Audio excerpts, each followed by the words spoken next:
We were promised a smooth and simple exit from the EU, and instead we have complexity and the risk of chaos. It is even more important now, in the light of the leaked letter from a small minority of my colleagues.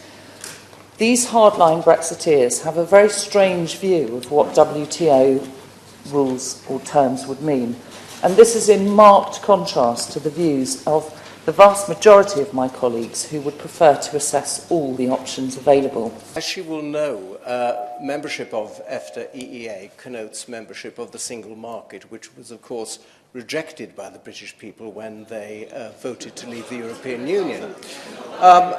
Is it her proposal that membership of the EEA/EFTA should be something that should also be put to the British people in a referendum? The Environment Secretary announced that his colleagues, the Foreign Secretary and the Brexit Secretary, were the Lionel Messi and the Cristiano Ronaldo of the UK government. I've never ever actually thought of Ronaldo when I've thought about Brexit over the last couple of years, but the word Messi has actually gone through my mind in a number.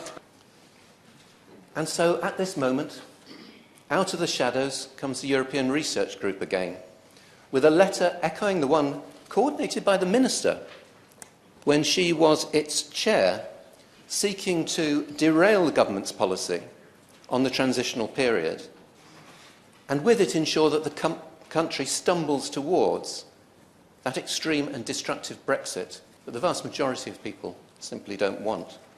So perhaps in her comments, the Minister will take the opportunity, having not yet replied to my letter of several weeks ago, to reject this approach and make it clear that she supports government policy. The first alternative to a no-deal scenario is a new settlement with the EU, set out by the Prime Minister in her Lancaster House and Florence speeches. As she explained, we seek a new framework between our two parties that allows for a close economic partnership and honours the instructions sent by the British people to take back control of our laws, borders and money.